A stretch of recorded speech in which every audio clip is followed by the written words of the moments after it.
I enjoy playing against Norwood, one because I'm a past player at Norwood and it's nice to beat the old sides, but also because they traditionally are one of the top three clubs in our competition, and so it's very easy from my point of view, coaching and also when I was a player, to get up and play against those sides, and certainly our players are looking forward to playing against Norwood.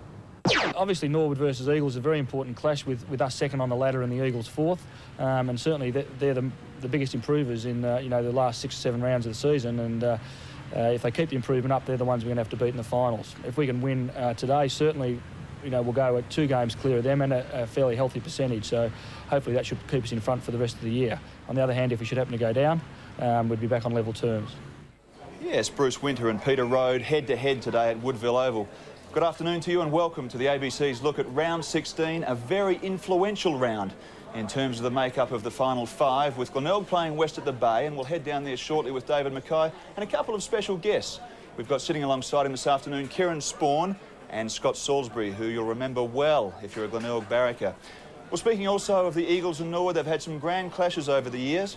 Let's get straight into business today and we'll have a look at the 1993 grand final between these two sides who fought out a very interesting game. Zilla got 30 possessions last time they played. He destroyed the Redlegs. This is Stephen Zilla, short and's got Taylor.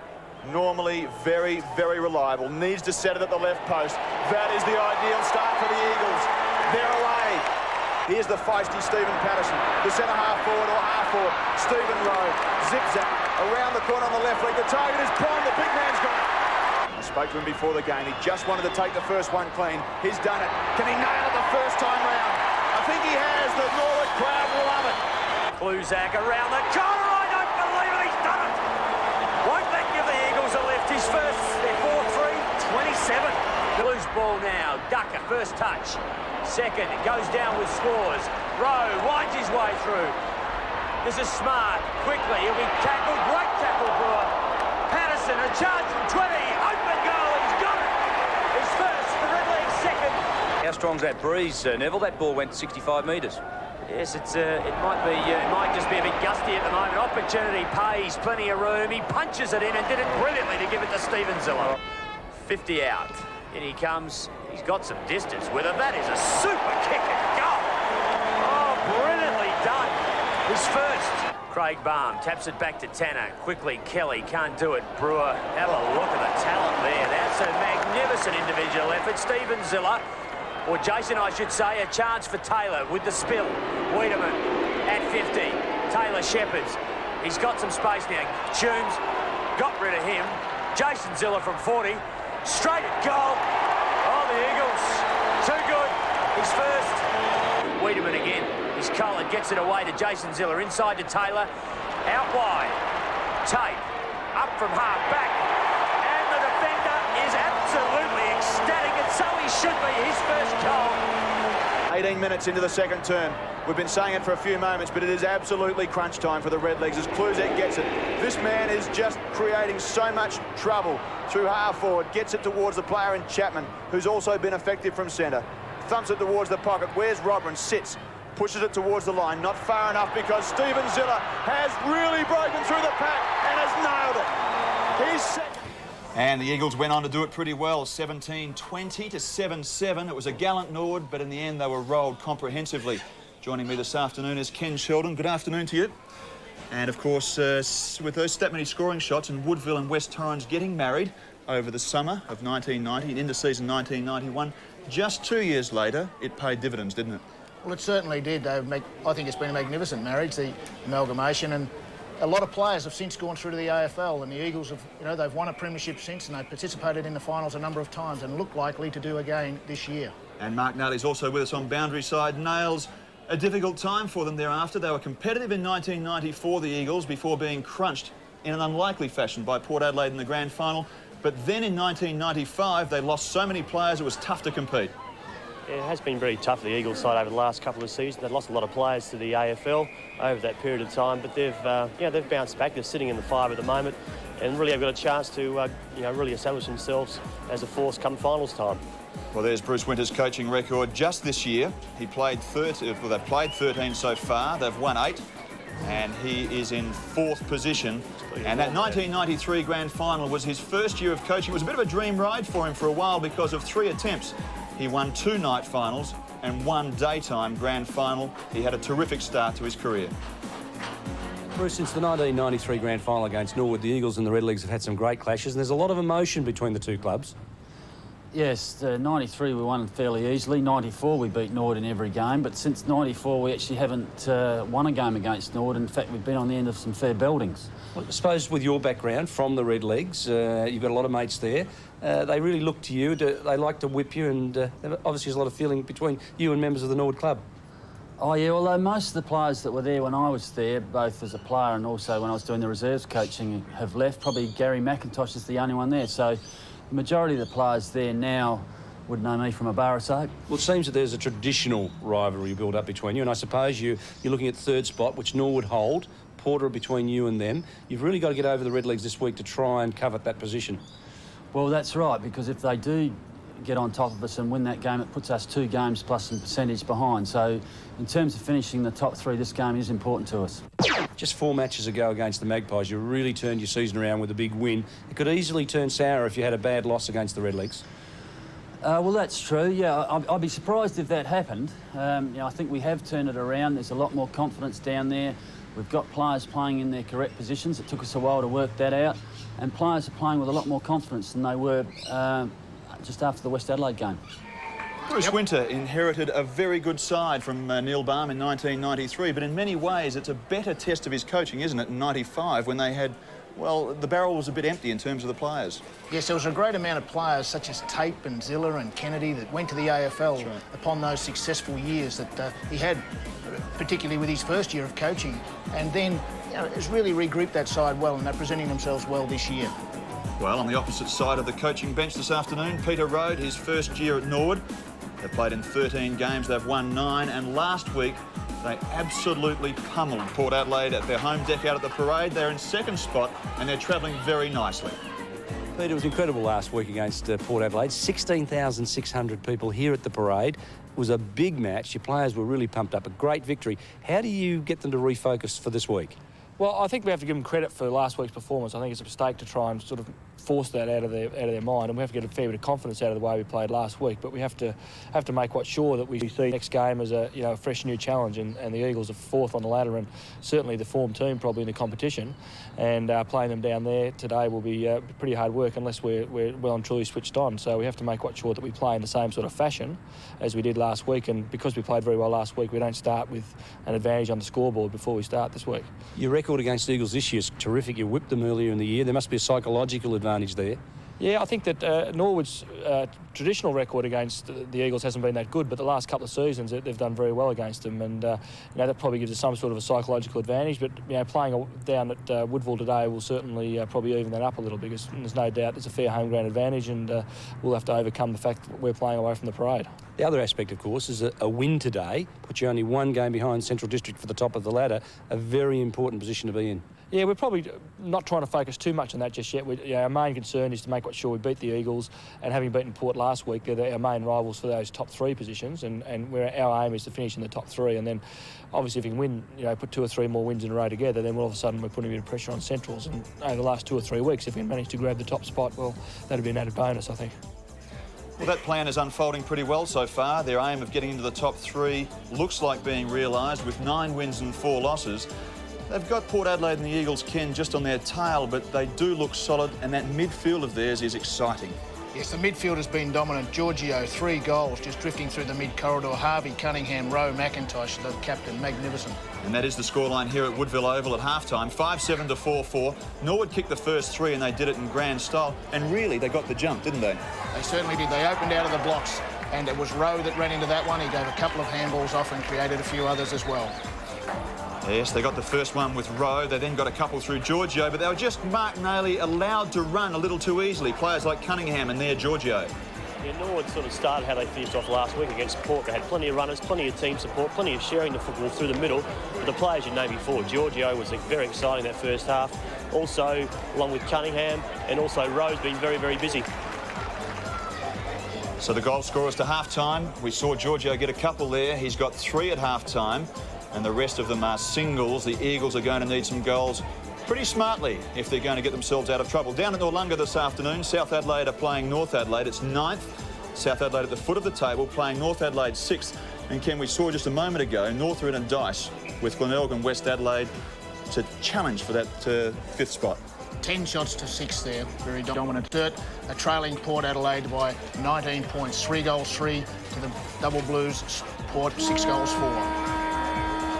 And the other game, of course, this afternoon is down at the Bay. We say good afternoon to David Mackay, and sitting alongside of him, well, a slightly familiar face. You're feeling safe, David, sitting alongside Scott Salisbury. Nobody feels safe sitting next to Scotty Salisbury, Triggy. Actually, I remember back to a night grand final, Richard Champion had his face rearranged with a Scotty Salisbury elbow. Scotty, do you remember much about that encounter?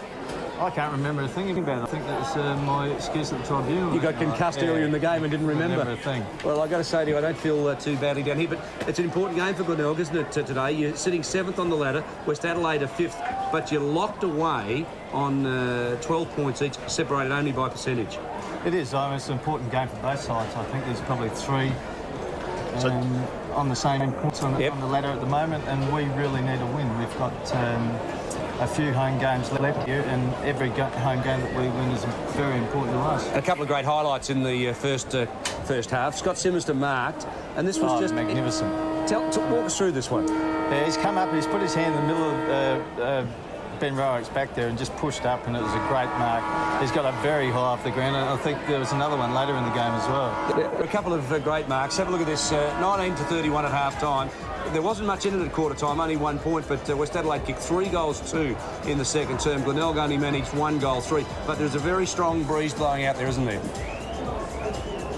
Yeah, it's a strong breeze. It was a bit lacklustre in the first quarter, but then in the second quarter there was some great work at ground level. The player Scripps came on the ground. He got a very important goal, the first goal for Glenelg, got them away to a good start. And you'd say that Glenelg really had more of the ball in the first quarter than West Adelaide, but only led by 1 point at quarter time, or trailed by 1 point at quarter time. Yeah, we probably had most of the play there, but West just came away. This is a terrific pass by Bannock. This is a fly from Simister. It was just terrific. Simister sets himself, takes a screamer over Rowick, and it came back, and it's terrific. So we're pretty well placed at half-time with a 12-point ball game. Anything's possible. Listen for us at 5 o'clock. We will, David, as well. About 5 to 5, we'll pick up your game, as you said throughout that discussion. A very important game for both Glenelg and West Adelaide in shaping the 5. The last time our two sides met here, Norwood and the Eagles, 6th versus 4th. It was a matter of 48 points of difference at the end of the day. Last year, Norwood kicked 31 goals against the Eagles and absolutely took them to the cleaners. They kicked 31 goals and 13 points to the Eagles 6-5, but nothing like that today.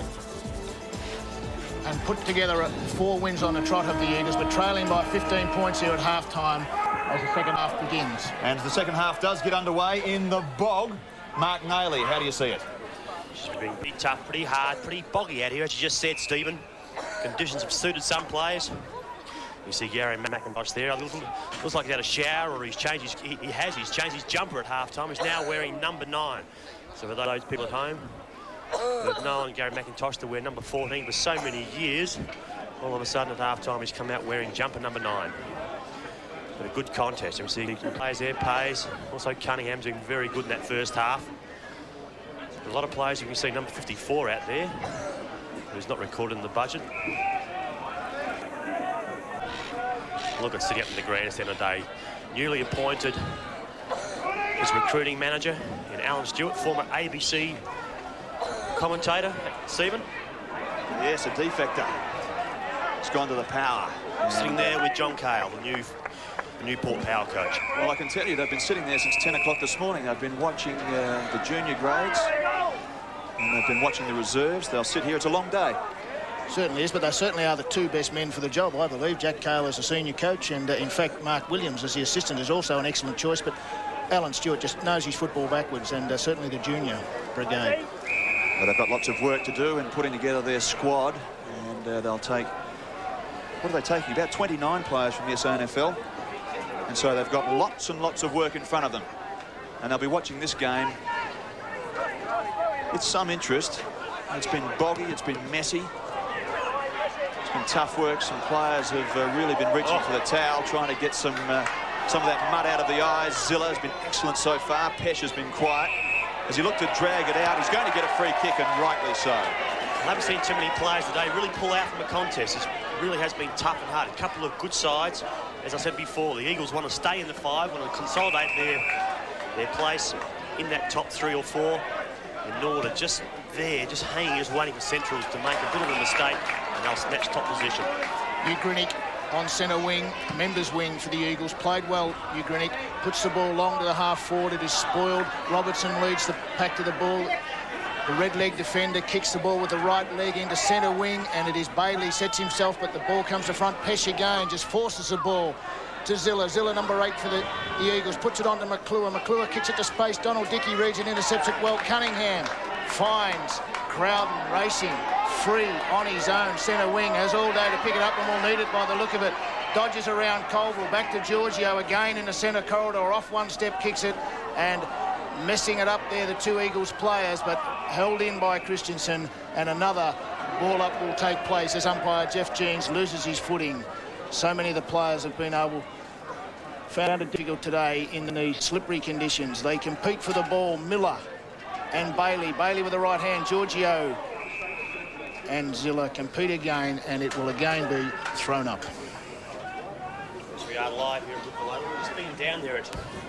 Say it again. Yes, we are live here at Woodville Oval, but it's been down there at half-time. It is very, very heavy underfoot. I'm sure it is, as Dillon gets it and punches it towards half-back. Ugrinic's going to be first there. Tough bounce, wasn't it? Look at that for a snare.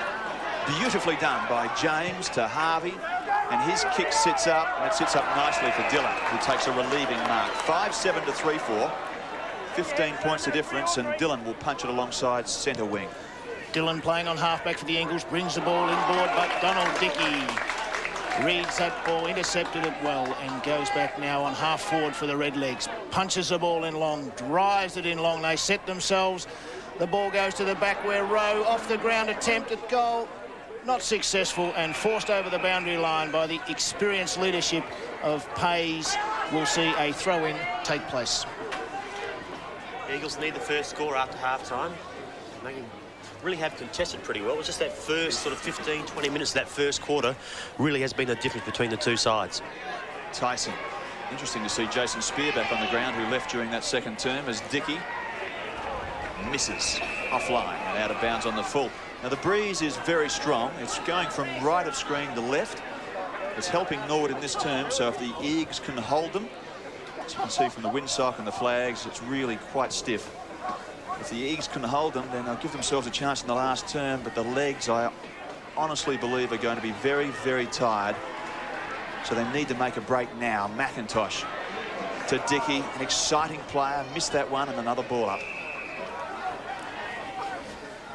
Really has opened this third quarter well, has Donald Dickey. Played the first half on the half-forward flank on Andrew Rogers. Got the better of him late in the second quarter, but really making amends now as the ball's thrown up and they compete. Forced out by Dickey again, but out on the full is deemed by the boundary umpire, and it will be Andrew Pays to take the kick in the back pocket for the Eagles. Kicking into the wind. Pays looks upfield, punches the ball to the half-back flank, held up into the breeze. They set themselves a big man over the back east door, brought it to front, and again it is wrapped up by the ferocious tackling of both teams, which has been spectacular here today in these conditions. So Donald Dickey, we just saw him a moment ago. I described him as an exciting player. He is. There is absolutely no doubt about that. Donald Dickey's probably been the find of the season. He's been able to, come straight into the senior team with very little experience and straight away step up as an important player. And he plays pretty tall, he's athletic, can get around the ground, and most teams, I think, are becoming pretty worried about Donald Dickey's physical attributes. Giorgio and McIntosh mixing it up. Giorgio again, and McIntosh handball to Miller. The build-up is pretty good. Around the body they go. Nothing happening down there, though, for Tyson. The tackle was pretty good by Spear. What's the decision? Dead ball. Had an opportunity there, Rowe, right towards the end, but you can just see it here. We talked about it right up in the first quarter, just how good are these sides at tackling. Both sides have been gang tackling all day long. Miller taps the ball down, picked up by Axon just onto the ground, but it is Reid who emerges on the left foot, has a snap for goal, and it is successful. First goal after the half-time break to the Norwood Redlegs. They lead 6-7, 43 to the Eagles, 3-4. Just these sort of goals, they are there. They can be created. You see Ashley Reid just grabbed it, turned around very, very quickly. Just kicked it onto his left boot and brings up his first goal for the day. Ashley Reid's, developing on a very consistent full forward. He hasn't kicked as many big hauls of goals as we probably would have liked during the season, but he's very rarely been kept to, one or two. He's kicked his threes and fours all the way through, which is probably all we can ask of a full forward. And, it's a long season to keep having to produce. And generally throughout the season, he's come up with 3 or 4 goals and given a few away every week, which is, our main demand of a full forward. He's kicked his threes and fours okay. He's got 44 before today and now 45. 100's going to be beyond him, but if he can get into the 70s, he's going to be an important player for Norwood as Robinson gets it at half-back. It spills out to Pays, an inside half-forward proper. They're just too good, the legs, in terms of their tackling at the moment. We talked about it a moment ago, but if you had to pick a winner on points, certainly Norwood.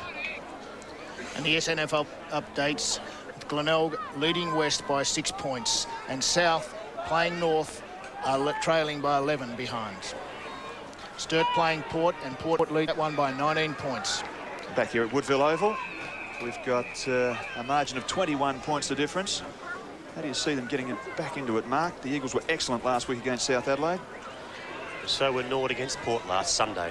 It's a sensational game out there at Norwood Oval at the parade. One of the largest crowds we have seen at SANFL game for a long while. But the Eagles, they're trying hard, but Norwood are just too good. Their ground level, just their players. Plus, got too many players up forward, whether it's going to be Miller or Reid, just able to kick goals. Where today the Eagles hadn't had anybody up there. They're missing an Andrew Taylor, and possibly Philippo is being well held at the moment.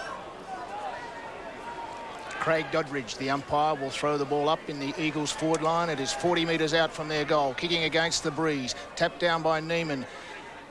Cleared by Bowman, out to Dickey. Dickey with the dodge puts the ball on the right foot to the boundary line, using the space well. Under pressure, use the safety of the boundary, and another throw-in will take place on the outer wing at the Woodville Oval. 6-7 to 3-4. Restore. Big number 27 left the ground for a while. McIntosh and an unfamiliar number 9. Pushes the opponent into the bench, or into the fence, I should say, as Dickey gets it around the corner to Cunningham, who has really been very good. He plays it on. Very good acquisitions, aren't they, Cunningham and Giorgio in the midfield for them. Rogers is under some pressure. Spent a bit of time seemingly on centre wing this afternoon, picking up Dickey and making sure that he didn't cut loose. Throw up just inside that 50-metre line. Miller, the big bloke, wins it and does it well. So too does Rogers. Now, as they work it out, what's on the end of it? Philippo gets pushed and still takes an excellent mark. Fantastic mark under all sorts of pressure he was there. Great grip by Philippo.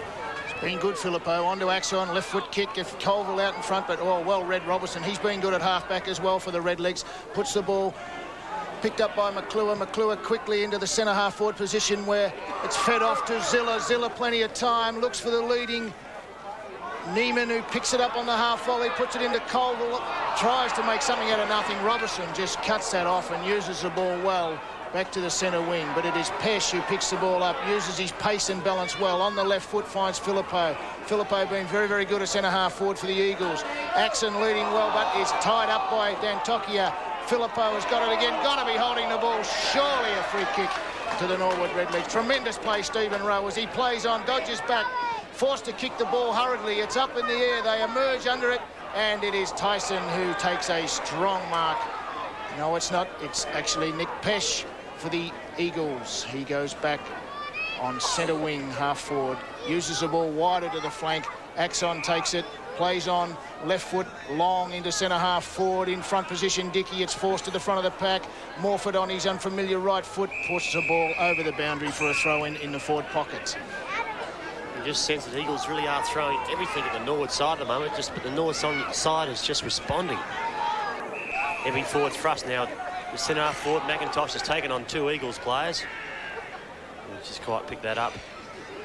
Neiman and Eastdor. He goes out the back. Zilla. If the little bloke gets hold of it, he'll do okay because he's having a great outing so far. Filippo. They bend it around the body. Rowe is there. It goes off hands. Now Morford, if he can just squeeze it out to Pays, they might have been a chance. But the red leg defence is, oh, that's a little throw. The cameras picked it up well. The umpire didn't, but they'll still be the beneficiaries, the Eagles, because it's gone across the line and out of bounds on the full. A little touch here by Rowe. Under extreme pressure. Couldn't do much more with it. Look at this. And the safety of the boundary line wasn't quite there for Jerry D'Antosia. Well, he knew where the umpire was, didn't he, to be fair? Yes, a good experience there as a throw-up will take place in the forward pocket for the Eagles, kicking against the breeze here at the Woodville Oval. They compete. Neiman puts it down, but Dickey has read it well. He's been fantastic in this opening part of this third quarter. His opponent has just come on in the last few minutes to curb his brilliance in young Axon, and I'm not sure that he's having that much effect initially. We'll give him a bit of time. They compete for the throw-up again, Eastdor versus Neiman, and Neiman throws the Norwood number 3 player in Stephen Rowe to the turf. Just remember the football videos of this game and all the others that the ABC's covering this year, either by going directly into the ABC shop or making a telephone call right down there in the square. This is a good opportunity for the Eagles, but they're not going to score. Or are they? Oh, yes, they might, because Pesh is going to get a free kick. Seemingly the way the umpire is gesticulating for holding on. It's been good, Pesh, in the opening of this third quarter. Some strong work there. Some very strong work. Neiman unlucky not to get the free kick. It was fairly high.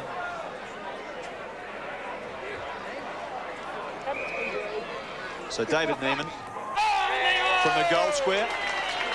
Now, isn't that an important goal? And much to the delight of the Eagles fans, David Neiman belts it through.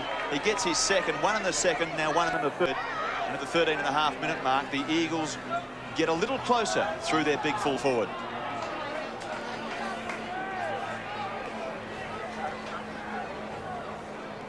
There was plenty of pressure there by Neiman, wasn't there? Plenty of pressure. Took the front position, but good work by the big fella in Neiman. Neiman is now a 100-game player and is accepting the responsibility of that position. The last few weeks we've put him to full forward. He's really presented himself well there, and we reckon that one day he's going to kick 8 to 10 goals. Norwood leading by 15 points, and a free kick to the Eagles as they make a challenge. It is Sphere that emerges from the glue pot in the centre of the ground. Taken off the ground earlier, Sphere, but has re-emerged after the half-time break. A 25-metre penalty has been given by umpire Jeff Jeans as Sphere kicks the ball long into the breeze. You can see held up, and D'Antosia with the experience reads it well. Transfers play to the half-forward flank, but intercepted by Neiman. Neiman picks, he's run over it, and it's cleaned up by the Norwood players. McIntosh, left foot into the centre of the ground. Waiting there is Cunningham, but intercepted Neiman. Neiman with the left foot, left hand, flicks the ball to Colville, and Colville goes bang into the goal square where Morford is sitting on his own. Tremendous play by Morford. I just saw Gary McIntosh come flying through there, but a good mark. Safe hand, didn't take his eyes off the ball. Got him off it. Hasn't kicked one today. Plenty of experience there. 237 games. And a great club man for the Eagles.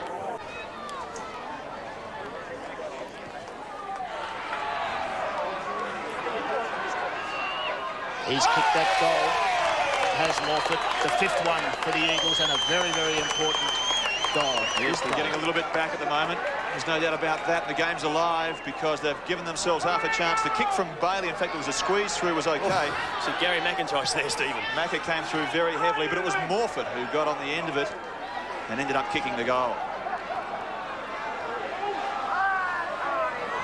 Scott Morford, drugs they call him, I'm not sure why, making $1 million in his electrical business, and he's one of the elder statesmen our side and gives us a lot of experience. They compete for the ball in the glue pot as Keating onto the ground. Flicks it out to Cunningham. Cunningham goes long with the pill. Miller read it well, spilled the crumb as the Eagles go in to take possession, but Giorgio emerges, and again it's just so tough and strong in there. Miller held up well by just tremendous play by both sides as they really work hard to hold each other up. Emerging from the ball is Hugh Grinick back into McClure, who has just tackled so strongly and ferociously again. It has been just magnificent. Nathan Herbert, the player there, laying that tackle. Great desperation shown by both sides. They're just throwing themselves into this game. Their second and third efforts have been outstanding in this contest. How is Ugrinnick's pace out of the bog? Absolutely electrifying. The game certainly reached a new level of intensity at the moment as Robson takes it on half forward. Good work by Robinson. Got caught behind and worked so hard to get to the front of Morford. A good grab taken by Scotty Robinson. So Woodville West Torrens, they have a sniff. They're within 9 points, 6-7 to 5-4. Tyson can't stop it from being squeezed out to Sheldrick. Oh, Brad. He took the wrong turn, right back into traffic. Off hands, front spot is Pearce. Looked like a mini-leaguer down there, is so close to the ground, and he found quite deliberately the line on the far side. Gee, it was good play by Pearce, wasn't it, Mark? Yeah, the ball could have gone either way. Lucky enough, it just set up nicely for him so he could take it and clear the ball straight towards the boundary line. Throw in 40 metres from the red leg goals. And it is the big fellow Bailey who emerges, grabbing it out of there and kicking it long to the half-back flank. Good spoil by Bowman over the back, and it is forced out of bounds on the half-forward flank for the Norwood side. They are leading by 9 points over the Eagles here at the Woodville Oval. Thrown in as they compete. Keating taps it down brilliantly to McIntosh. McIntosh long on the left foot, puts it into Reid. Reid in front position. Rowe perfectly in the front position. Unlucky not to get a free kick. And it is wrapped up, and another throw-up will take place. There's a fair bit of intensity out there at the moment. I just know that players really are getting desperate. They just don't want to sacrifice this football, give it away. 18.5 minutes have gone. Rogers, always cool and calm, to Ugrinnick. And James, who opened in sensational fashion in terms of number of possessions anyway. Reid lost his compass. He's a little away from home, but that kick's pretty good. It falls into the arms of Macca at half forward. Feigns it one way and then goes back on the left. It'll test the leg as well. He's a long way out as it carries. Now Miller charged the player. No free kick, but still it got touched on the way through. Umpires, clever work here by McIntosh. Watch this, plenty of experience. Faded the handball, turned his left. He should have even could have gone another couple of more metres. Nearly got, but look at Miller here, straight to the back of the Eagles backman. The Eagles 5 goals 4, trailing Norwood 6 goals 8. As Stephen Hall goes to kick in. Well, I think that possibly was a free kick to the Eagles. Hall kicks the ball long to the outer back flank as they're in front. And again, this time has paid. Miller using the arms a little bit liberally and has given the free kick away to Bailey. Bailey in ruck, left foot long to the centre wing. They set themselves. Keating drops it another mark. He's been very good though, Keating. Flicked up by Robinson. Intercepted by, and it is finally cleared by Bowman. A long kick into centre half forward position. Sheldrick, 2 grabs, unfortunately not able to take it, and Colville emerges. Left-hand handball back to the Eagles as they clear the ball to the half-back flank. And Rogers gets on the end of it to Pesh. They work it away. Pesh gets it back. The run on the overlap was pretty good. He has Phillippo. He also has Morford. Morford takes it left leg. Partly smothered. The umpire's waving his arms and says play on. Oh dear. A comedy of errors there, both by the umpires and also the players as well. But some updates here. West Adelaide still in front. They're leading by 24 points over the Bays. Down in Noongar, North still by 10 points. And Sturt, they're not letting Port get away. Port still by 10 points. And it is the Norwood side leading by 10 points with the Woodville Oval as Nathan Irvin leads his player in sphere to the boundary line. Almost out on the full, but good umpiring by the boundary umpire. He's closest to the scene and will throw it in yet again. Keating and Neiman contest the ruck contest. They've been terrific at it, both ruckmen all day. Over the back comes Clemency, emerges with the football out to James. James elects to kick it off the ground and is unsuccessful. In 2 minds was the young Norwood wingman, and unfortunately for him, made the wrong error. Bailey kicks the ball to Pays. Pays marks the foot on the chest, breaks into the centre of the ground on the left foot, puts it to Neiman. Neiman over the top to Colville all day. He's got plenty of space in front of him as the left-footed Coleman uses it long. Morford dropping back, uses his body well, but great play by the Norwood defence. Wrapped it up, hits it to the safety of the boundary, but Colville has followed up his kick well on the right foot into the centre of the ground, and it's fine. Neiman, tremendous play by the Eagles. They really have just presented themselves. Yeah, good work here by the Eagles, finally ending up here with a big fella Neiman. We're ready today. He's picked a couple, could bring up his third. Evidence of what's taking out of the legs of these players, this soggy ground, is you see Sam Filippo stretching almost in a cramp situation already. As Neiman approaches 40 metres, he's a prodigious kick of the football into the breeze, and it is the height of the Norwood defence in Daniels and Dickey who force the ball over for another behind for the Eagles team. This could nearly be a match-winning quarter for the Eagles. They are kicking against a fairly strong breeze here at Woodville Oval. As I said in the first quarter, it's around about two or three goals advantage. But a great, to the Eagles' credit, they've fought back as we see a blood roll being used here. The young fella in Colville, who I've been pretty impressed with this year. He's only young, only short, but he's a real terrier. We just saw then he just set it up beautifully. A beautiful kick before to David Neiman. Now Browning is taking his place as Jerry Dantokia takes all sorts of time with that changeover to get things going again. The margin, by the way, is back into 9 points, and the player Colville off the ground and just getting a clean-up. Getting away from the mud for a moment. This is Daniels.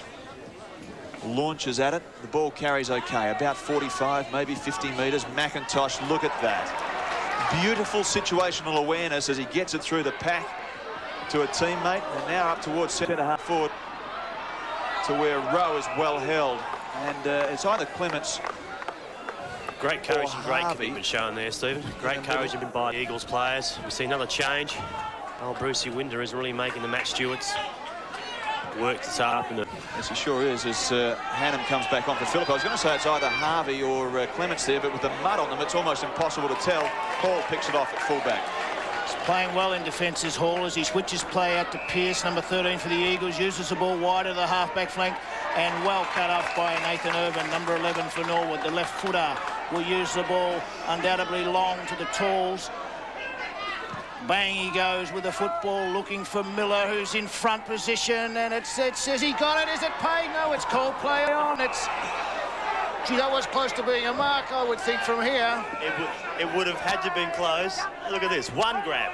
No, the Eagles player from behind had a second grab of it, but nearly could have. So tremendous umpiring, and certainly he is closer than we are here from the commentary box, but I'm sure we're going to be drier than him in moments. As he throws the ball in the air, Miller hits it back into the corridor. Christensen intercepts well, but it is Cunningham who has cut the ball off. Cunningham some 50 metres out from goal, right on the boundary line, kicking with the breeze in Norwood, leading by 9 points. Kicks the ball to the goal square, forced down it into the crumb, and a ball up again will take place.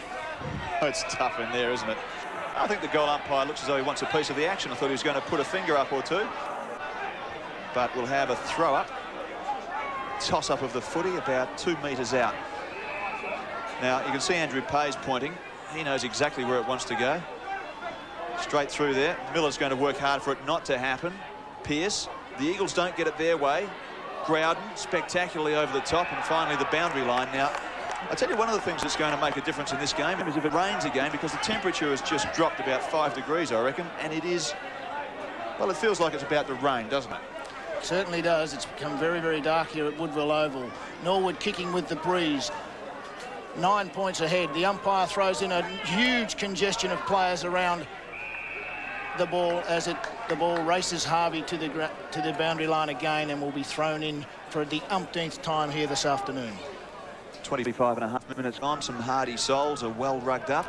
It was 24 points the difference at quarter time, 15 points the difference at half time. What's happening with that ball? Not quite over the line. It just sat on the white line for a moment, I think, as McIntosh tries to barge his way through. He gets it and gives it over, and finally it goes out of bounds on the full. So 24 at quarter time, 15 at half time, and at the moment it's just 9 points the difference. Craig Baum, who the reserves, in fact, of Norwood's side were very successful here early this afternoon. Harvey puts the ball into the slot, and it is well read by Marty Dillon, playing on the half-back flank for the Eagles. Left-handed handball, flicks it out to Pesh. Pesh is wrapped up well. Brilliant tackle by the Norwood player there in Harvey. Magnificent. Just aimed right at the hips and just stopped him dead in his tracks. So it's a lesson there for any youngsters, that really a looking tackle, you've got to aim right at the hips of the player, and that was exactly what Harvey was able to do. kicked the ball into the spot, and it was Bailey that forced the ball over to Zilla. Zilla clears for the Eagles, out on the half-back flank. Hayes tackled again. The tackling has been magnificent, as we've seen here. McIntosh try and get rid of the ball, but he's wrapped up by the Eagles players. Both teams, the tackling has been inspirational. Sure has. One goal to Norwood in his third term with the breeze. 2 goals against it for the Eagles, so they really have worked hard and worked well. Pearce at the bottom of the pack. He'd love to find Rogers. It's tough and tight in that traffic, though. Good luck getting through there. And the growler certainly won't. Trevor Growden, number 4, is well stopped in his tracks. So 3/4 time here at Woodville Oval. The last 30 minutes promise to be very exciting, if a little slow, because it's been tough at the top. But at 44-35, Ken Sheldon, how do you see it? Well, they've certainly put themselves... Well, the umpire hasn't heard it. Somebody tell him to put his 2 hands up. Finally, he has. Just give us a quick summary of how you see this last quarter. Well, the Eagles really have closed it up. The opening of the game seen Norwood emerge with 3 quick goals, particularly through the centre corridor. Players like Giorgio and Rowe were magnificent, but they really have tightened up well, and really closed the game down, have the Eagles, and I think have really put themselves back into this game. So 3/4 time here at Woodville Oval. 6-8 plays 5-5. 9 points the difference on ABC Sport. And of course, as always, Norwood have a terrific supporter base, and just one of them sits outside of Don's table on the parade. I raise my glass to the mighty Redlegs, the pride of the parade. Keep watching them on Saturday on ABC Sport.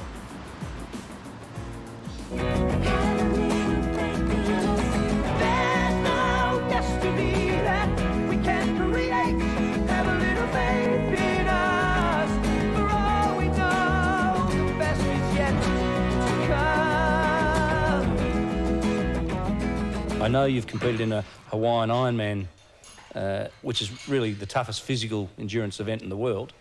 Tell us about that experience.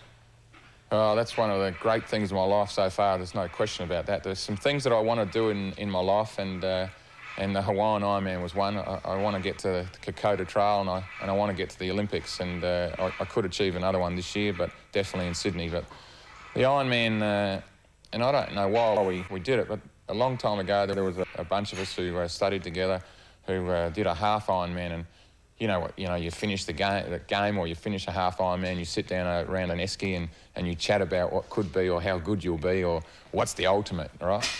And and I'll talk about footy and tribal instinct. Well, this is a tribal instinct of triathletes, and we all made a commitment that day after about the 8th or 9th echo that we're going to do the Ironman. And I thought we were serious. Actually, even though some others said that it was just a beer boy, but no, I was dead serious. And when I had the first opportunity to compete at the distance in Barmera, I just wanted to make sure I could do it. And then once I completed that and knew that I could do it on a very limited training regime, I decided that the Hawaiian Ironman would be an individual goal for me for as soon as I could. And I was still working at the North Adelaide Footy Club at the time. I qualified in New Zealand, and then in 1990 went home and had a fair dinkum go at it, and it was the most unbelievable experience of my life besides the birth of my 2 kids. And to just get across the line on the day when it was 46 degrees centigrade out in the lava, and to do that with 1,500 of the fittest people in the world, to be able to do it and come, I came 110th in just over 10 hours. It was just, I'm talking unbelievable. But the most satisfying experience of the whole day, besides myself finishing, was to watch a 74-year-old German finish in 16 hours and 53 minutes with 10,000 people standing, applauding him as he finished on his own down the finish line at 7 minutes to 12. And if he only had 7 minutes, and if he hadn't made it in those 7 minutes, they would have stopped him because there's a 17-hour time limit. And I still remember that as if it was yesterday. And I still remember that hunchback bloody German doing it at 74, and I thought, Flinny, you've done nothing yet. You have absolutely done nothing yet. Do not even think about, let's go and find something different to do. 110th out of 1,500 in the ultra marathon. It just, it's unbelievable, really, isn't it? It's a good effort. Certainly is a good effort, but it just shows how silly you have to be to coach now. To be a coach, that's right.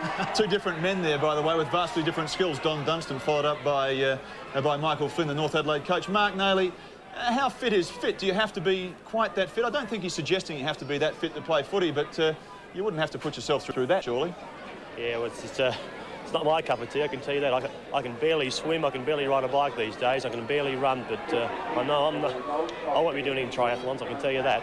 Well, I guess it's just a matter of fitness for purpose, isn't it? This game of ours is short, sharp work. It's over 2 hours. You don't need to be going at it for 15 hours, or even if you're 74 years old for 17 hours. It's just a different outing. Certainly is, but you must have a lot of petrol in your tank if you're going to win this game here today. The tackling has been ferocious, the ground is heavy, and it will just be the players with the most resolve, the most purpose in what they're about that will emerge here today. So South Adelaide play North Adelaide at Noarlunga.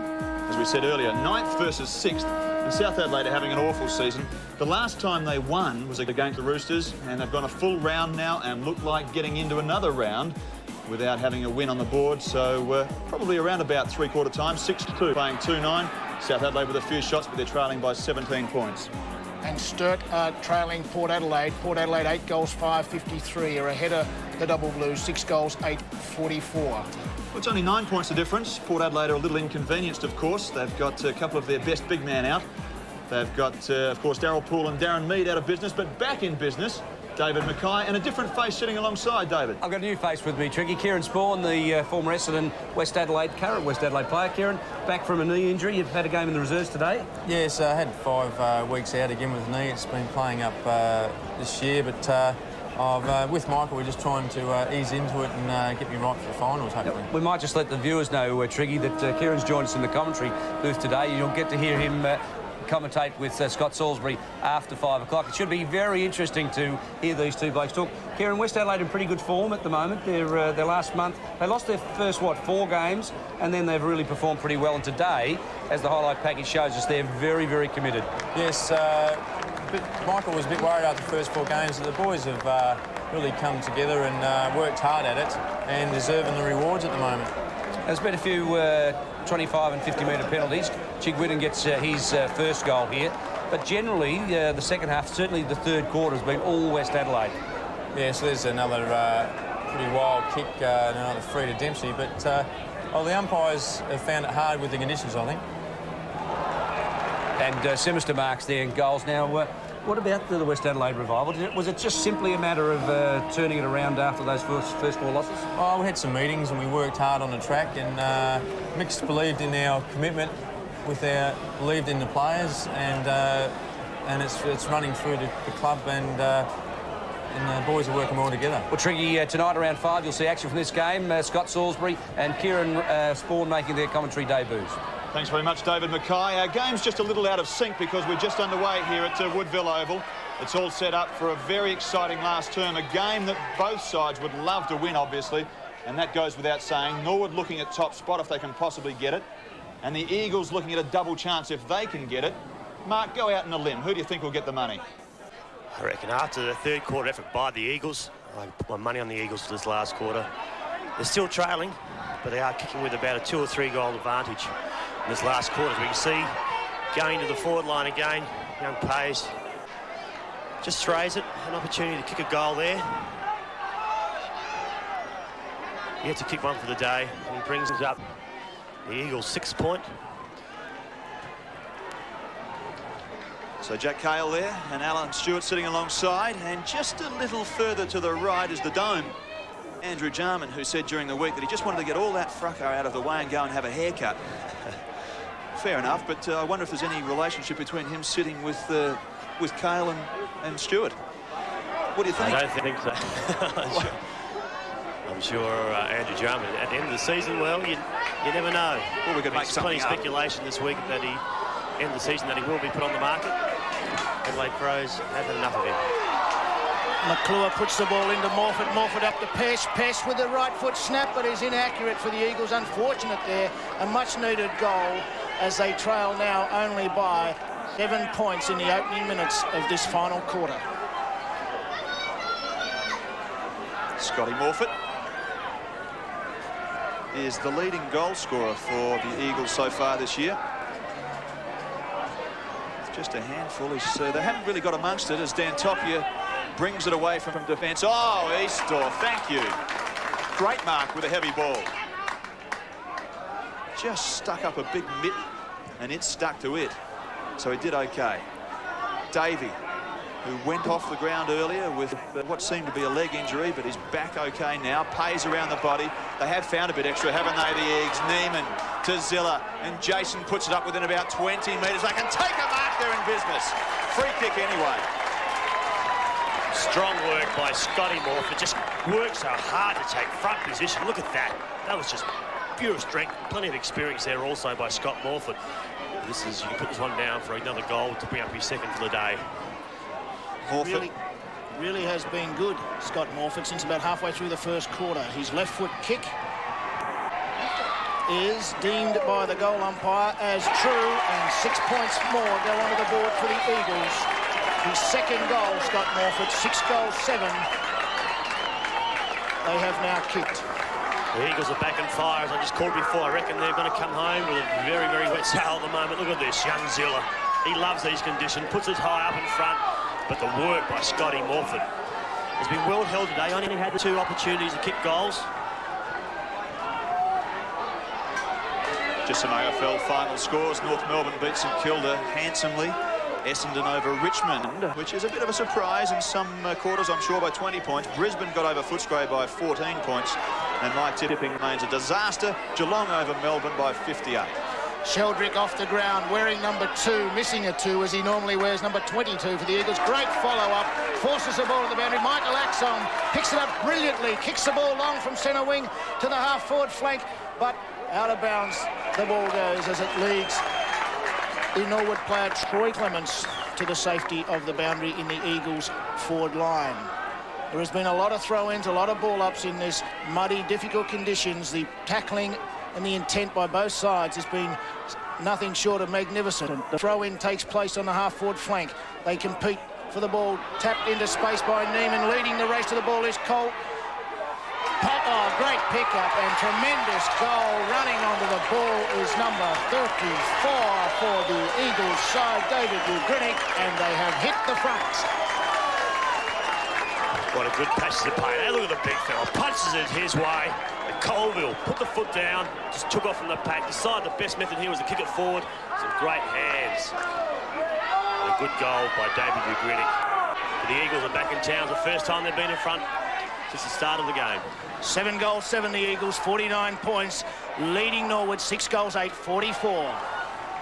David Ugrinnick is probably one of the quickest players that I've seen. He's overcome some terrible injuries over the last couple of years. Playing on the wing, enormous pace, so I'd hate to pick him up. 24 years of age, and has really only racked up 13, 14 games, so he's done it pretty tough. Neiman have found an extra leg, the Eagles, on their home deck as Pays gets it forward right up to within about 35 or 40 metres as a player comes off the ground. Nails, who is it? Just looking it down there, looks like it's number 20, the Norwood boy, Roger James. It looks as though he's busted an arm, or possibly could be even worse than that, but the stage, he's got his arm in a sling. He's been held up. He's just gone straight down to the race. Centre bounce clearance by the Eagles has seen the ball emerge with Bailey, who has been changing in ruck with Neiman all day. The left foot approach in a difficult Quagmire sees the ball carry for another snag for the Eagles. They go further ahead, 8 goals, 7, 56, leading the Redlegs, 6 goals, 8, 44. Good work here. Some good quick hands here. Again now, Zilla, he's been in every contest so far. Neiman over the top. But just the Eagles, I mean, they've got this bit of fire in their belly at the moment. They really are coming home strong. They realise that this is their home ground. They're not going to lose a game here against Norwood, and this really will cement their place in the final 5. 6.5 minutes gone, 6-8. Norwood, they're in strife. All of a sudden, the Eagles are 8-7. 11 points the difference. Next goal's very important. Christensen, half-back. Rain threatened and seems to have gone away, so it's not going to be an influence now. That bog might be, though. Estor, they've found it, the Eagles. A little bit of desperation and first at the footy stuff that makes it important. Good tackling remains, and we'll have a bounce down right in the middle. South trailing North by only 12 points. Sturt trailing Port by 15. And our other game, of course, down at the Bay. Glenelga playing West Adelaide, and that will shape the final 5 now. We'll pick that game up at 5-5. And on screen there is Zilla. What a player he has been since probably the 15-minute mark of the first quarter. Neiman punches the ball again into space. It is Filippo who picks it up on to Pays. Pays on the left foot, has a shot at goal. The ball carries but is inaccurate. And the Eagles register their 8th behind. 8 goals, 8, 56. 12 points in front of the Norwood Redlegs as Dan Tokia prepares yet again to kick in. Another change being made. He saw the ruckman has come off. Keating, who's given a bit of a bite in the air today, hasn't been able to take too many big grabs, but it's been a very good contest around the ground with ball ups and throw-ins. 2 goals the difference. Dan Tokia. They've still elected to go wide and then try and work it back into that centre corridor. No panic yet for them, but they're going to need a score pretty smartly. As we have another bounce down, or throw up, as you quite rightly pointed out earlier, Kenneth. Just too many players from Norwood haven't touched the footing in the second half. We're looking at Cunningham, Tyson in the forward lines. Also, Miller's been very, very quiet. Reid across the half-forward line. Even McIntosh, he's been moved onto a half-forward flank. He really is getting himself back onto the ball. Demand he goes back onto the ball. Just send the message back to the coach, Peter Road. I need to be on the ball. I'm going to win this game for you. Well, Norwood kicked 3 goals probably in the opening 6 or 7 minutes and have only kicked 3 since. The ball is thrown up by umpire Jeans. They compete for flicked out. Rogers is deemed as throwing the ball away as Colville was about to break free, and there's a free kick going to Bowman of umpire Norwood. Jeans here. Ken called actually as though wasn't a throw, he's called holding the ball. You couldn't quite see him in the camera there, but a good mark taken by Marty Dillon. Marty Dillon playing on the half-back flank has probably had the better of Tyson in his duel as he settles and looks for a free player for the Eagles. He has found one in Neiman. It was a poor kick though, but it spills to Zilla. Zilla just pumps the ball forward, and back in the slot is Keating, playing a kick and a half behind the game, the Norwood ruckman. Who Ken Sheldon coached at South Adelaide. Tremendous player, Keating too, and a very good prospect I'm sure would be looking at very strongly by Alan Stewart and the Port coach Jack Carl. Norwood work it out of defence. Again, it's short-circuited though, the Eagles. Spear got it up from Pearce, and Keating should take another one. Good mark. Dominant last week against Port Adelaide, and that is a good one. On the back play to Davey, who blindly kicks. I guess that's why you're shaking your head, Mark. But a good mark by Donald. Dickey knee, you've been hooked. Good decision by the umpire. Donald Dickey wanted to go on with it. You can see here he wanted to play on. Young Jason Spear in the best position. He's got to play loose in Colville. He wants to use him, and he does. Was a good execution by the leg too, as Colville ran into space. He's now 50 metres out. The red-headed Colville has been a good player today. He's been lively, as he always is. Number 23 for the Eagles. Too far out to score. Congested forward line. He kicks the ball long into the goal square. They merge. Keating in front position. It comes to the front of the pack, and another throw-up will take place. Well, Bruce Winter accompanied the umpires from the arena at half-time, and he gave them a real spray. He was obviously not happy with what had gone on, but I guess he'd be a little bit happier now as Dillon comes off for them. He's going to be replaced by number 14. It's Mark Devine. Mark Devine and Peter Schwarz's number, old number. Peter Schwarz we saw earlier in the day, the 1993 grand final replay. Peter Schwarz, the captain of that premiership glory. This is Colville, and they slowly, surely work it to within scoring range once more. Norwood need a spark all of a sudden. And you ask yourself the question, where is it going to come from? That handball was just too hot, a tough one to take. Now, Giorgio's handball was much better because he hit it into the ground and it bounced up. Now a chance in the glue pot in the middle. A touch take. No good, though, because Spear picks it up and puts it up to Zilla. Zilla picks it up, flicks it into Sheldrick, who launches the ball into the goal, looking for the goal square. And on his own is Ugrinik, playing on centre wing, has run hard into the forward line, and now has a shot to put the Eagles well in front. Good mark overhead in these conditions. Well, Eagles supporters, both here and also at home, watching this on TV, can be very impressed with their side today. They've come back from being well down. But another goal that has been kicked, which it has. Yes, Ugrinik gets his second. And at the 12-minute mark of this last quarter, well, where are Norwood going to get it from? Well, they're just being beaten comprehensively all over the ground. That fellow there, Zilla, has been magnificent. Any ideas? Well, I said before, McIntosh has moved himself into the middle now on the ball. As we see another change been made by Bruce Windsor. Both coaches have been making a lot of changes in this last quarter. But McIntosh back into the middle. That just might be the spark that Norwood need.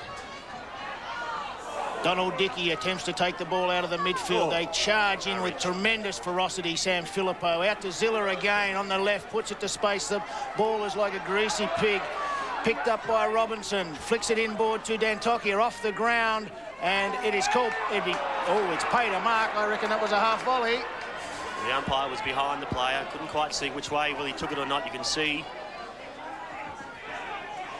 So it hadn't hit the ground, but I reckon he took it first, and then it popped out, hit the ground, and came back in the game. So the umpire made the right decision. Troy Clements looks for the height of Miller. Miller playing a centre-half forward. Pesh emerges from the pack with the football, kicks it towards centre-half forward Colville. It bounces over the back, spills back towards Colville. Clever toe poke off the ground, and Filippo emerges with a footy. All play on, they're all on their own. He's been good. And we see the Eagles run into an open goal. Ugrinik again has just been tremendous. His third goal puts the Eagles in a dominating position, kicking with the breeze in this last quarter. Doesn't it make a difference when players running in supporting? Look at this. The Eagles just create that loose man. The first one over the top from McClure. Again, Morfitt over the top. Ugrinik, who's already kicked two, brings up his third. And the Eagles are home. Put down your glasses, turn the TV off, and you might as well leave Woodville over because the Eagles have won the game. Oh, that's a good call. Just hang on. Let me put a different stamp on that. Bruce Winter played 13 this year and won 8. You can have your opinion whether the game's over or not, but don't turn your television off just yet. McIntosh. His little kick to Christensen and then follows up and barrels it and gives away a free. Free downfield. Settle, Mark, settle. It's exciting. It's been a good game of football, been good brands, been courageous, it's been tough, it's been plenty of desperation out there, but this is the best stand of wet weather football I've seen this year. It's been an awful last 30 minutes if you're a Norwood supporter.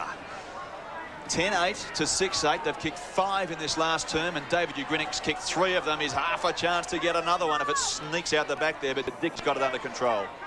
And it is cleared by Bowman to Davey. Davey on the half-back flank, plays on, uses his pace to get around, has trouble, but flicks it back into Cunningham. Centres the ball into the, and Giorgio takes a good mark. Those jumping numbers are getting very hard to call from this side of the ground. Roll in the mud that often these players, it is very difficult, but Giorgio, who started like, well, he really did start well, kicks the ball long into the breeze. They set themselves at centre wing, congested, and another throw-up, I'm sure, will take place. That's really coming up at 5 o'clock. We've got the last quarter between Glenelg West, David Mackay and his band of merry men down there, Kieran Spawn, and also one of my favourite players I stood for many a year in Scotty Salisbury. It would have wrapped you a few times around the back of the head, wouldn't he? Yes, I remember the first night game I played with him. It was his first game. He was about 26 years old, Scotty Salisbury. I gave him a clip behind the back of the ears, not knowing what he was like. Just returned and smacked one right on the end of the jaw. I never did it again to him. Actually, I was talking to Scotty Salisbury the other day, and he was saying that you were quite often in these conditions were not so, you know, you found it a little difficult to match up on you. I used to love kept running to the spaces. Where the green grass was revert home. Keep out of the mud. This ball is on centre wing, and it's just bouncing around. There's nothing really happening. Some updates. North Adelaide, gee, they've got a tight one. Game down there. Yes, the Panthers are threatening. Port Adelaide are holding Sturt at bay. And as we just said, at about 5 to 5 this evening, don't turn those televisions off because we'll be going down to Melbourne, West Adelaide, and we'll be getting a news update. We'll have a look at the AFL scores, goal kickers, the whole box and dice. Norwood clear the ball on centre wing. Irvin on the left foot uses the ball poorly in the end as it goes out of bounds on the full. And the Stephen Hall, the Eagles defender, who has played very, very well, will send his side back into attack. Through Neiman. Neiman with possession uses the ball long into the centre of the ground, but it's Keating who has set himself under. So it's Ruckman to Ruckman. And number 18 for the Norwood Redlegs, Aaron Keating with the helmet. Handballs off to Davey. Davey playing on the half-back flank today. Gets rid of it across to the centre member's wing, but it is Colville who has read it well. Colville has been very, very good, the red-headed youngster for the Eagles. Flicks it into his captain, Rogers. Rogers quickly, the ball carries into the Eagles forward line, and it's Keating who kicks it wide. Davey reads the race to the ball. Morfitt, tremendous desperation, has been good after quarter time, Morfitt. and another throw-up will take place. Keating has been tremendous on and off the change and is having a great duel with Bailey and Neiman. Aaron Keating has been very important for us in the ruck. He's certainly learning to tap the ball to our ground level players a lot better, and he's certainly starting to position himself around the ground where he can put himself to a lot better advantage. He's still got a lot to learn, but he's starting to follow up the footy a lot more, and he's a big man. So by the end of the game, most opposition ruckmen are having trouble getting over the top of him. Speaking of getting an advantage, the Eagles have got it, and they've got it with Jason Spear at centre half forward. Jason left the ground in the second term. We thought he was hurt. Clearly the balance wasn't quite right, but it's just one of a multitude of manoeuvres that Bruce Winter has made throughout the day. If you were with us earlier, you would have seen a discussion with Bruce and a discussion about Bruce, and we felt that really his test of coaching has been right on the line as Spear puts it through. That's just about put the game without question beyond Norwood now. They get their 11th, but certainly Bruce Winter has had his coaching tested in 1995, and I guess he's feeling better about it this year. Yes, he has. He's just got himself a good little combination with his side at the moment. He's got Bailey who's come into the side this year, and also Colville has started to get a bit more experience. But Bruce Winter would be very pleased with this effort. Jason Spear, centre half back, full back, back pocket. Last week I thought he played one of the best games I've seen Jason play. He's playing with a lot more confidence this year, and he's another 100-game player that we have. The Eagles by 5 goals. Out of the glue pot it comes. Donald Dickey off the ground. Leading was to the ball, the Eagles' defence, but it's cleared by Norwood again. And they put it to Harvey. He's tied up by Rogers. Flicked out again to Pearce on the left hand, and they clear it again through Hall. Left foot kick looking for, but intercepted by Norwood. Picked up by... Flicked on to the advantage of the Eagles, and he just slipped, unfortunately. Unfortunately slipped Browning, and Davey just tied him up. Good decision by the umpire. Yeah, it was a good decision by the umpire. The Norwood player also, I think, went over. He slipped. Didn't really have control of the Eagles player, and a very good decision for a ball up. 30 points the difference. And as we have another ball up, Mark, you're about to shoot off and find someone to talk to. You might just give us your opinion about how at the 20-minute mark the Eagles can be 5 goals in front because they look shot at half-time. Well, the player right there on screen that we just saw, Big David Neiman's had a fantastic second half. You can see him getting a free kick here, along with the other experienced players in Pays, and Scotty Morford has given them a target up forward. They really have been very damaging. You can see, once again, Morford just feeding the ball out. The Eagles' experienced players are the ones that have controlled this game in the second half, but I've also been impressed with a young player that's come on, a bloke called Michael Axon. He really has revelled in these conditions. He's just loaded the ground and really has had a couple of good, valuable possessions, and has cut a player out of the game. Well, that's the positive side of it, but on the other side, Ken, Norwood have lost the asset, or at least the advantage they had with Giorgio and Cunningham, and the midfielders, McIntosh, who were excellent in that first 60 minutes. Yes, they've been closed down, and the Eagles have responded with 11 goals to Norwood's 3 since about the 7-minute mark of the first quarter. Yeah, first 3. I think they went the 2nd-minute mark, the 4th-minute mark, and then the 6th. So they really opened up in a blaze of glory, but it's been pretty ordinary since from their point of view. This fellow McClure has been good as well as he forces the ball into the Eagles' forward line. And emerging with the put-it ball is Hannum, who left foot snap is unsuccessful. And another point goes on the board for the Eagles. 11 goals, 9, 75. They lead by 31 points. Norwood, 6 goals, 8, 44. Dan Tocky at a kick in as he has all day. Passes the ball deep into the pocket. And we see Robinson, the recipient. Coming up, of course, as you have just seen, the Glenelg are playing West Adelaide. Both are sitting perilously within reach of the finals. West Adelaide presently have the spot that Glenelg want, and I guess North Adelaide want it as well. So it really is going to be an important last 30 minutes down there as Cunningham gets well wrapped up and goes for holding the ball. Back here at Woodville Oval, the Eagles are going to give themselves 9 and 5 and draw level at least on games with Norwood. So this is also an important game in terms of getting a double chance. Well, it's one of those games which are worth 2. Like, had Norwood won it, they would have been 2 games clear, but now they're on level pegging with the Eagles, who are really full of confidence here in this last quarter. Bassett turns on his left foot, back again, gets caught, ties himself in knots, but is able to get the ball clear. Not running with the ball is Nathan Irvin, puts the ball up to Miller direction, unsuccessful in getting it, and is cleared again by the Eagles. Rogers, cool under pressure, picks it up, dodges around Miller, holds his footing well, and puts the ball back to Sheldrick. No. Spoiled away. Jason Spear has been excellent.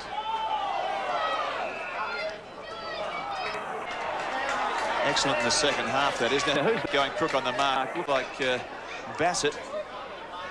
Has he got good reason to be upset or not? I think the umpire called it a throw. But anyway, the Eagles are in charge now in the dying stages of this round 16 clash. And one that the Eagles are going to relish tonight because they've knocked over a side who looked cherry ripe in bowling over Port Adelaide last week. The talk of the town during the week. And they've come to the Woodville Oval just down here off Port Road, and they've been really hurt. South trailing North by only 2 points. Can they break through? Can they break through? Exactly. Sturt trailing Port by 22. And their other game is that Glenelg West Adelaide game here at Woodville Oval. The game is beyond Norwood's reach now. They were 24 points in front, the Legs, at quarter time, 15 points in front at half time. They had it whittled away to 9 points at three-quarter time. And then something happened. They left early. And the Eagles have stormed back in 9th win of the season. The other thing, of course, Ken, is that not only have they drawn level with Norwood, but Port Adelaide are going to be on the same number of wins, so the double chance battle is also a hot one. Red hot it is for the second position in the SANFL competition, as another throw-up will take place here at the Woodville Oval. In difficult conditions, there's been a lot of this throughout the course of the day. Keating competes, is flicked down to Christensen. Nice handball up, perhaps too quick to Sphere. Dickey, who's been good after half-time, through to Giorgio, and wrapped up well, Giorgio, and another throw-up to take place. 11-9 to 6-8. One of the criticisms of the Eagles is that they've not really got an enormous scoring power. They've been holding sides and doing their share of winning, but kicking a big score. Well, I'd venture to say that on a day like this, 11's pretty good. I'm sure Bruce Winter would be very, very happy with 11 goals, particularly after Norwood opened with the first 3 of the game. So their work rate has been enormous. And around these congested packs, their tackling and their use of the football really has been something special since about the first half of the first quarter, as another throw-up takes place yet again.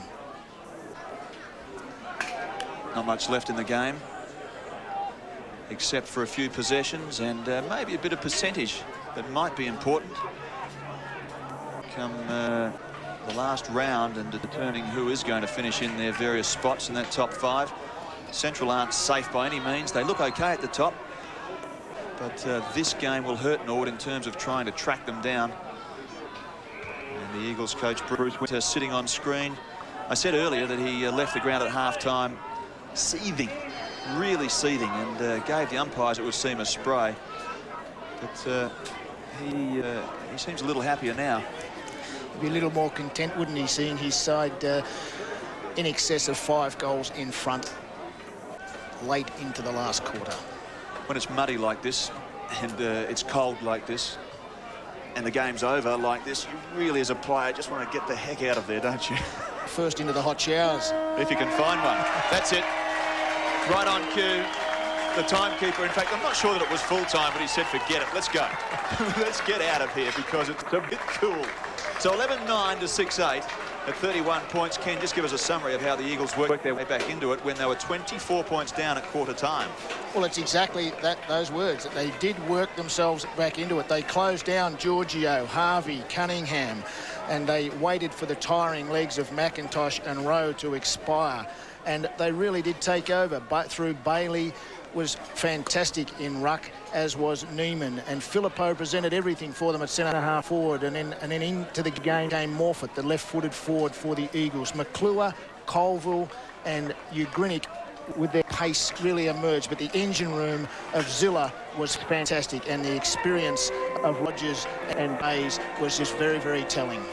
A made turnaround, wasn't it? 40-point turnaround in these sort of conditions I mean, you really just wouldn't have picked it, even if you were the most ardent Eagle supporter, because it is heavy, and you wouldn't expect them to kick the number of goals they did. They booted 6, but a 40-point turnaround, they held Norwood absolutely scoreless.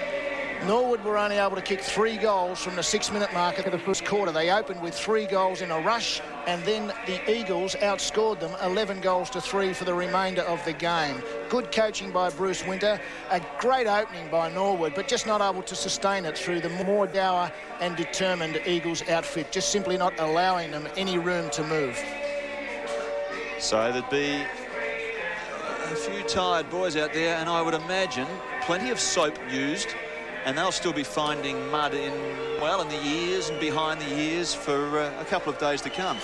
Yes, it really has been difficult conditions here at the Woodville Oval. It has really been a quagmire. A lot of players had to change Guernseys. A lot of players had to use towels just to wipe mud out of their eyes, particularly in the centre pitch area where there was a lot of congestions, a lot of throw-ups. There were a lot of throw-ins for the day, and there are a lot of points kicked, 17 in fact, from simple shots, where the ball just simply slid off the side of the boot. There were 3 or 4 out in the full from a similar sort of situation where the player was clearly in possession.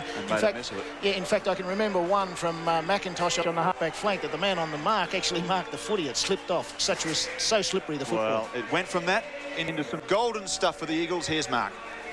Yeah, with me here this afternoon is also Jason Siller on the winning Eagles side. Great game of football, wasn't it, Jason? Yeah, it was a great game. We stuck to it in the third quarter. I think that's what done it for us. Stuck with it and kept them outscoring, so it was good. Just quieten down a second, please. Let him have a shot. But it really was. It was a good effort. I mean, you were fighting for your... really cement your place in the 5. And today, I reckon, after today's effort, you would have to be very happy with that effort. Yeah, we were very happy. We knew this was going to be a hard one, and if we won this, it would set us up. Make sure of a 4 spot. You had to be worried a bit early when Norwood sort of came out of the blocks. They kicked the first couple of goals. Yeah, they started well. But to us, place, we kept at them and played off.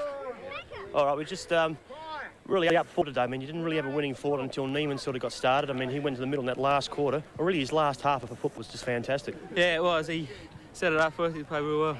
Yeah. Also, I reckon your experienced player, young Axton, came on for his, especially his first sort of season of football. He also contributed to the game. Yeah, he showed a bit of pace around there. We come on with fresh legs. It's good. All right, mate, I'll let you go back to your showers. You look pretty muddy and pretty dirty.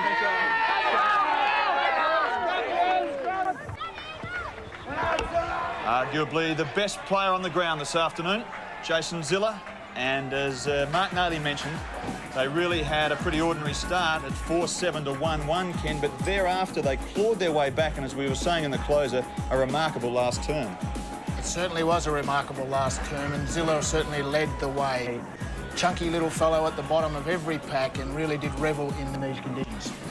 The goal kickers this afternoon, David Neiman, was excellent, but at full forward he didn't spend much time. He kicked 2, Morfitt kicked 2, but David Ugrinnick, on the left side of your graphic there, kicked all 3 goals in the last term. Very influential. Running forward of the play, it was obviously a set routine of the Eagles, and the pace of David Ugrinnick was very influential and effective in the last quarter. Well, we didn't know of any reports, and we didn't hear of any injuries, but I'll tell you one report that might take place, if he's unlucky, is Bruce Winter, because at half-time I saw him escort the umpires off, and that's what I saw. And he was a very, well, let's say, dissatisfied coach, and almost as he recoiled away there, Ken, you can tell that he thought, maybe I shouldn't have been making those words. Quite like that anyway, at that time. He might have been talking to the water boy beside the umpire.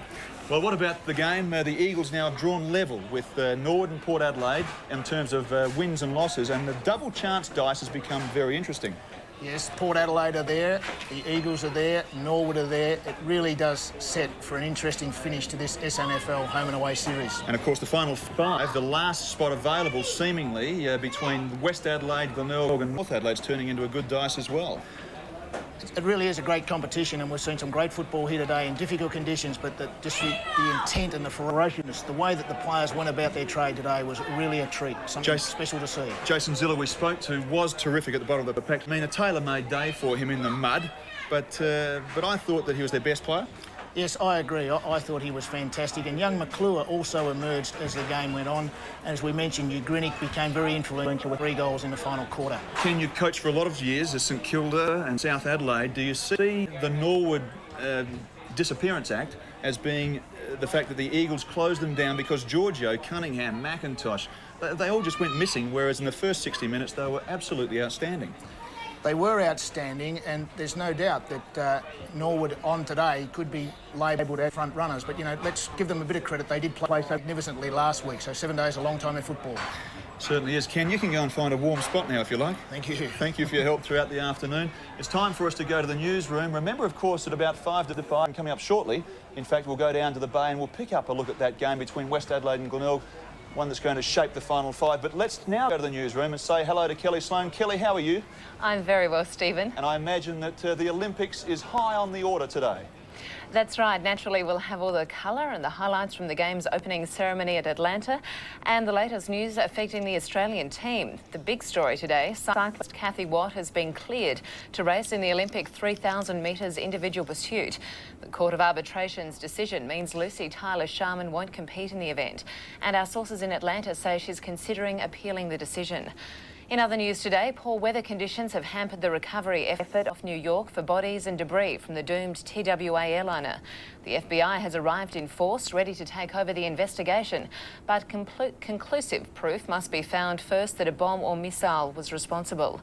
And the South Australian Health Commission has issued a warning about the maintenance of spa pools following an outbreak of Legionnaire's disease. 2 people have caught the disease, possibly from using a spa at a Kangaroo Island hotel. We'll have all the news tonight at 7 o'clock, as well as our regular sports wrap-up with Leon Bignell. Thank you very much, Kelly. Look forward to catching up with you at 7 o'clock tonight. And in the meantime, we go down to David Mackay, and we say good afternoon to you, David, as well. In just a moment, the game apparently is still in progress, so we might just pull that camera out and continue to talk to Ken Sheldon. And we say, Ken, well, the point is, if Glenelg and West Adelaide, one of them drops off the pace, all of a sudden they're in trouble, aren't they? But you talked about a 2-game exercise here. If the Eagles had lost, they would have effectively been 2 games behind, but a bit similar situation with Glenelg and West. Well, both sides, if they are able to make the finals on their best, are able to match it with anything in the competition. But it's a matter of just being able to be consistent and just getting the wins on the board at this time of the year. Well, let's have a look at the game, shall we? Let's go down to the Bay, have a look at the last term, and at 3/4 time, just to give you a bit of a feel for where we're up to as we kick into our replay. It's 8-8